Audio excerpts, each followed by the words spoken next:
सावित्री सब्जी लेने बाजार गई होती है कि तभी उसकी नजर मिनी स्कर्ट पहनकर बाइक पर जा रही एक लड़की पर जाती है जिसकी पूरी टांगे दिखाई दे रही थी। ये देख सावित्री अपनी आंखें बंद करते हुए कहती है, छी छी, शर्मो हया तो जैसे बेची खाई है आजकल की लड़कियों ने। कैसे कैसे कपड़े पहनकर घूमती है। अरे इतने छोटे कपड़े तो हमारे जमाने में 5 साल की बच्चियां भी नहीं पहनती थी, जितनी अब 25 साल की पहनती है। बुड़बुड़ाते हुए सावित्री घर आती है जहाँ वो टीवी पर सूर्य ग्रहण की खबर देखती है। क्या आज सूर्य ग्रहण है? ठीक है, तो जब तक ग्रहण है कोई भी खाना नहीं खाएगा। और तू बड़ी बहू, तू खाने में तुलसी के पत्ते डाल दे। सर पर घूंघट ओढ़े रेखा मुंडी हिलाती है। कुछ देर बाद सूर्य ग्रहण लग जाता है। तभी रेखा का पति ऑफिस से थका हारा घर आता है और फ्रिज में से ब्रेड जैम लगाकर खाने लगता है। ये देख सावित्री गुस्से में चिल्लाते हुए कहती है, हे राम, कर दिया ना अपशगुन। भला ग्रहण में कौन खाना खाता है? क्या माँ, अब भूख लग रही है तो कुछ खाओ भी ना क्या? ठीक ही तो कह रहा है वो। अब ये सब पुराने विचारों को त्याग भी दो सावित्री। आप तो चुप ही रहिए। और तू बड़ी बहू, यहाँ खड़ी खड़ी मेरी शक्ल क्या देख रही है? तू इसे रोक नहीं सकती थी? माँ जी वो मैं। अब क्या बकरी की तरह मैं कर रही है? अपना पल्लू ठीक करिए सर से, खिसकना नहीं चाहिए। बहुएं जितनी मर्यादा में रहें उतनी ही अच्छी लगती हैं। अरे हम भी थे, जितना मर्जी काम करते थे, लेकिन मजा आले कि कभी घूंघट सर से सरका। 3-3 मटके पानी के कुएं से उठा कर लाना, भैंसों का खेतों का सब काम देखना। कितना काम होता था हमारे जमाने में। लेकिन एक आजकल की बहुओं को तो आटा कूटने से लेकर बर्तन धोने तक हर काम के लिए बस एक मशीन चाहिए। और छोटे छोटे कपड़े पहनकर इनसे किटी पार्टी करवा लो बस। लेकिन मेरे घर में ये सब नहीं चलेगा। मेरे घर में बहुएं हमेशा घूंघट में और साड़ी में ही रहेंगी। इसलिए ध्यान रहे, आगे से ये पल्ला खिसके ना तेरे सर से। जी माँ जी, ध्यान रखूंगी। ये है सावित्री देवी, जिसे मॉडर्न कपड़ों वाली लड़कियाँ बिल्कुल भी पसंद नहीं थी। सावित्री के 2 बेटे थे। बड़े बेटे की शादी हो चुकी थी। बड़ी बहू रेखा बिल्कुल अपनी सास के कहे पर चलती थी, लेकिन फिर भी सावित्री उससे कभी खुश नहीं रहती थी। वो उसके किसी न किसी काम में कमी निकाल ही देती थी। एक रोज जब रेखा अपने कमरे में दिन में आराम कर रही थी तो सावित्री अचानक से उसके कमरे में आती है। तब रेखा करवट बदल रही होती है, जिससे उसकी कमर दिख जाती है। ये देख सावित्री जोर से चिल्लाती है, छी छी छी छी छी छी छी, बस इसी बात का डर था मुझे। सारी शर्मो हया बेच खाई है। माँ जी आप, लेकिन हुआ क्या? क्या होना है? करवट लेते वक्त तेरी कमर दिखी कैसे? आज के बाद ऐसा हुआ ना तो अच्छा नहीं होगा बहू। और इस तरह बंदिशों में रेखा ने अपनी शादी का पूरा 1 साल काट लिया। और उसकी फर्स्ट एनिवर्सरी पर उसका देवर राहुल दिल्ली से कानपुर आया। भाभी, मुझे ना आप सबको कुछ बताना था, तो मुझे लगा इससे अच्छा दिन भला क्या ही होगा। वो मेरे ऑफिस में मेरे साथ संध्या काम करती है, अच्छे परिवार से है, अच्छा कमाती भी है, और मैं उससे शादी करना चाहता हूँ। मतलब लव मैरिज? हाँ माँ, लव मैरिज। क्यों, कोई प्रॉब्लम है? नहीं नहीं, मुझे भला क्या दिक्कत होगी। तुझे पसंद है लड़की तो फिर हमें भी पसंद है। ये सावित्री का सिद्धांत भी समझ नहीं आता। जो डरता है तो उसे और डराती है, और जो सुनता ही नहीं उसकी बात झट से मान जाती है। चुप करिए जी। अब उस शहरी लड़की के पीछे अपने बेटे को तो नहीं खो सकती ना। कहीं उसके लिए सब छोड़ कर ही चला गया तो। इसीलिए तो चुपचाप इस शादी के लिए हाँ कर दी। एक बार घर में आ गई तो फिर रेखा और उसमें कोई फर्क नहीं कर पाएंगे। सावित्री अपने छोटे बेटे की शादी के लिए मान जाती है। वो 1 महीने बाद दोनों की शादी करवा देते हैं। शादी के बाद दिल्ली से कानपुर कार में आते आते भारी भरकम लहंगे में संध्या काफी थक जाती है और वो एक जगह होटल के पास गाड़ी रुकवाती है। ड्राइवर, गाड़ी रोको, मुझसे अब और ये नहीं पहना जा रहा, ये भारी भरकम लहंगा। राहुल तुम यही रुको, मैं अभी चेंज करके आती हूँ। कुछ देर बाद गाड़ी आकर उसके ससुराल रुकती है। फिर पीछे से संध्या स्कर्ट और टॉप पहनकर सर पर शादी का दुपट्टा लिए निकलती है। संध्या को इस रूप में देखकर सभी हैरान रह जाते हैं। राहुल बेटा, ये सब बेटा 2 जोड़ी में लड़की मांगी थी, इसका मतलब ये नहीं कि ये सचमुच ही 2 जोड़ी में आ जाएगी। वो माँ, दूर का सफर था ना, और इसने लौटते वक्त लहंगे पर ही वोमिट कर दी, इसीलिए जो इसके हाथ में लगा इसने पहन लिया। ये राहुल का बच्चा झूठ क्यों बोल रहा है? चलो संध्या, माँ के पाँव छुओ। है? अरे नहीं नहीं, तुम रहने दो। अगर तुम झुकी तो न जाने क्या क्या झुक जाएगा। ओह थैंक्स। वैसे मैं खुद झुकने के मूड में नहीं थी। वो क्या है ना, मैं बहुत थक चुकी हूँ। वैसे माँ जी, हमारा बेडरूम कहाँ है? वो क्या है ना, मैं पहले बाथ शावर लेना चाहती हूँ। और राहुल डार्लिंग, तुम ना प्लीज मुझे बॉडी मसाज दे देना। आज सचमुच मुझे बहुत थकावट है। बताओ ना माँ जी, बेडरूम कहाँ है? संध्या, बस 2 मिनट, माँ गृह प्रवेश कर ले। ओ प्लीज, थोड़ा जल्दी कीजिए ये सब formalities. I am really so tired. Savitri को मन ही मन बहुत गुस्सा आ रहा था, लेकिन वो कर भी क्या सकती थी। उसने चुपचाप उनका गृह प्रवेश करवाया और बहू बनकर संध्या अपने ससुराल आ जाती है। लेकिन संध्या के कपड़े देख सावित्री डर गई। ये नई बहू तो कुछ ज्यादा ही मॉडर्न कपड़े पहनती है। अरे पढ़ी लिखी नौकरी वाली है तो क्या हुआ, सर पर नाचेगी, जो मर्जी रुमाल जितने कपड़े पहनेगी। कहीं कल मुंह दिखाई पर इसने कुछ बेढंगे से कपड़े पहन लिए तो नहीं नहीं नहीं, इसे मुझे ठीक करना ही होगा। ये सोचकर सावित्री संध्या के कमरे में जाती है। अरे नई बहू, दिखा तो कल मुंह दिखाई पर क्या पहनने वाली है। ये वाली साड़ी कैसी है माँ जी? अच्छी है, लेकिन काला रंग, शादी के बाद ये सब रंग ना कुछ अच्छे नहीं लगते। और वैसे भी ये सिर्फ ब्लैक नहीं है, देखो इसके बॉर्डर पर रेड कलर भी है। जो भी हो, लेकिन तू ऐसी साड़ी नहीं पहनेगी। चल अब मुझे अपनी साड़ियाँ दिखा, मैं बताती हूँ तुझे कौन सी पहननी है। संध्या सावित्री को अपनी सभी साड़ियाँ दिखाती है, जिसमें से गुलाबी रंग की साड़ी देख सावित्री कहती है, हाँ ये वाली, ये अच्छी रहेगी, इसे ही पहन तू। जी माँ जी। शादी के तुरंत बाद सास का ऐसा बदलता रवैया देख संध्या हैरान थी। सावित्री ने संध्या की साड़ी तो देख ली, लेकिन वो ये नहीं जानती थी कि उसका ब्लाउज कितना हॉट बना है। शाम को मुंह दिखाई पर संध्या वो गुलाबी साड़ी हॉट ब्लाउज के साथ पहनती है।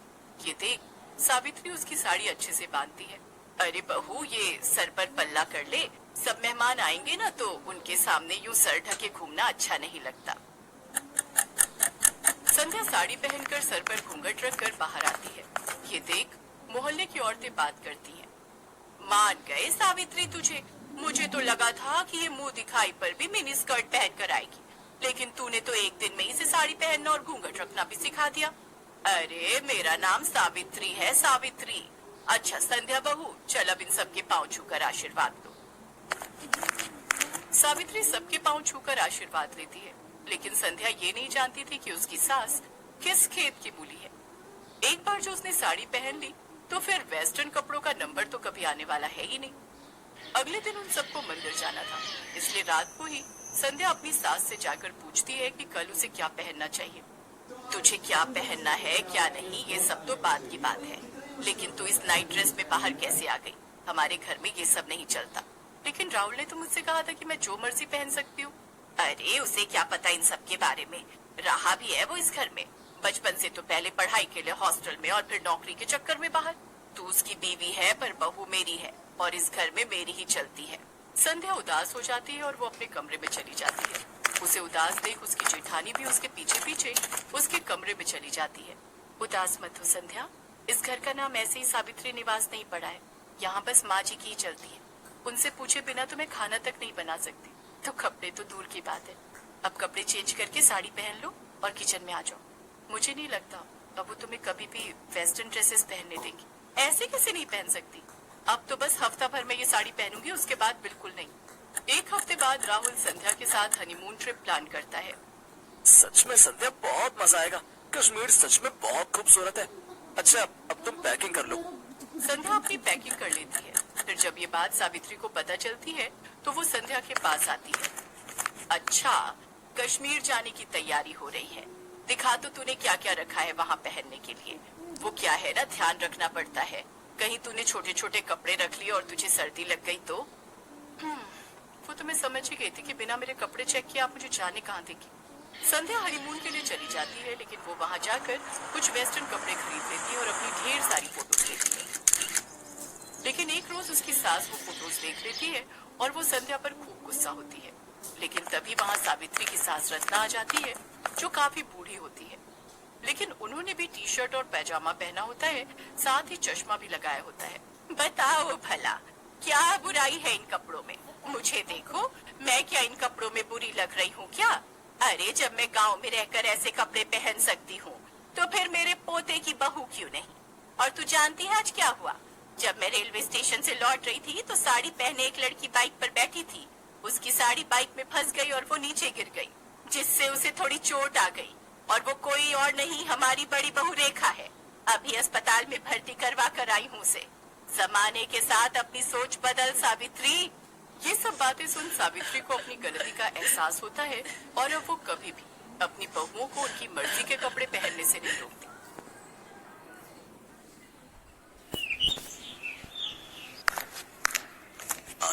दोनों बहनों ने इतनी पी ली कि इन्हें चलने तक का भी होश नहीं। गलती मेरी ही है। बिन माँ की बच्चियों को प्यार देने की चाह में इतना सर चढ़ा लिया कि इनके सही बुरे पर ध्यान ही नहीं दे पाया। और आज नौबत यहाँ तक आ गई है कि ये दोनों पूरी तरह बिगड़ चुकी हैं। अपनी दोनों जवान बेटियों की हरकतों को देखते हुए धनराज सेठ उनके लिए लड़के तलाशने शुरू कर देता है। फिर कुछ दिनों में उनकी शादी अपने बराबर के घराने में कर देता है, जहाँ उनकी सास राजरानी हाथों में आरती की थाली लिए उनका स्वागत करती है, जिसे देख सुनैना और मलाइका अपने घूंघट को हटाते हुए कहती है, ओफो सासू मॉम, अब ये सब ताम झाम बंद भी करो। हम ससुराल आई हैं, कोई सरहद पर जंग लड़ने नहीं आई है जो आप ये सब ड्रामे कर रही हैं। ये कहकर दोनों बहनें बिना कलश गिराए ही अपने कमरे में चली जाती हैं। उनका ऐसा व्यवहार देखकर राजरानी और उसके बेटे निखिल और रोहित हैरान रह जाते हैं। अगले दिन वो दोनों सुबह 10 बजे सोकर उठती हैं। फिर राजरानी उनसे कहती है, अरे ये क्या बहुओं, अभी तक तुम दोनों नहाए नहीं। आज तुम दोनों की पहली रसोई है जिसमें तुम्हें मीठा बनाना है। चलो जल्दी से नहा लो। लेकिन सासू मॉम, हमें तो करछी पकड़नी तक नहीं आती। हमें तो सिर्फ मीठा खाना आता है, बनाना नहीं। और वैसे भी घर में नौकर है ना, तो ये उनका काम है। हमने तो आज तक अपने घर के किचन में भी कदम नहीं रखा। बेटा, घर में भले ही हर काम के लिए नौकर है, लेकिन घर का खाना तो घर की लक्ष्मियों को ही बनाना चाहिए। माँ बिल्कुल सही कह रही है। और वैसे भी शादी के बाद अपनी पहली रसोई में मीठा बनाना एक रस्म है जो हर बहू निभाती है। ओफो, मायके में हमारा बाप कम था जो अब यहाँ तुम दोनों भी लेक्चर देने लग गए। Live it. अरे सुनैना, चलो जल्दी से रेडी होकर बाहर पूल में आ जाओ। आज हम दोनों जी भरकर स्विमिंग करेंगे। कुछ देर बाद दोनों बहनें सब घर वालों और नौकरों के सामने स्विमिंग ड्रेस पहनकर आती हैं और पूल में जाकर नहाने लगती हैं। अपनी बहुओं की ऐसी बेशर्मी देख राजरानी का तो सर शर्म से झुक जाता है। ये दोनों की दोनों तो मेरी नाक कटवा कर रहेंगी। हे भगवान, मेरे घर की इज्जत अब तेरे हाथ में है। राजरानी एक धार्मिक महिला थी, साथ ही वो समाज सेविका भी थी। उसका खुद का एक बड़ा एनजीओ था जिससे शहर की बड़ी बड़ी हस्तियां जुड़ी हुई थी। ऐसे ही कुछ दिन बीतते हैं। मलाइका और सुनैना अपने ससुराल के प्रति कोई जिम्मेदारी नहीं समझती थी। वो दोनों तो बस सारा दिन अपने मेकअप, पार्लर, शॉपिंग और पार्टीज में ही बिजी रहती। ये इतने छोटे कपड़े पहनकर तुम रात को कहाँ जा रही हो बहू? सासू मॉम, आज हमारी फ्रेंड की बर्थडे पार्टी है। हम दोनों नाइट क्लब जा रही हैं। आने में देर हो जाएगी। चलो सुनैना। फिर दोनों शॉर्ट ड्रेस पहनकर नाइट क्लब चली जाती हैं, जहां वो खूब सिगरेट शराब पीती हैं। फिर आधी रात को कुछ लड़के उन्हें घर ड्रॉप करते हैं। दोनों लड़खड़ाते हुए अंदर आती हैं, जहां उन्हें देखकर राजरानी उनसे कहती है, ये सब क्या है? आज तो तुम दोनों ने हद ही कर दी। अरे बड़े घर की बहुओं को ये सब शोभा नहीं देता। ओ सासू मॉम, अब अपना भाषण फिर देना मत शुरू कर दो। अरे यार, यही तो हमारे जीने के दिन है। अरे हम अपनी जवानी में एंजॉय नहीं करेंगे तो क्या तुम जैसी बुढ़िया होकर एंजॉय करेंगे? हाँ। तभी निखिल और रोहित वहाँ आते हैं और उन दोनों को जोरदार थप्पड़ मारते हैं।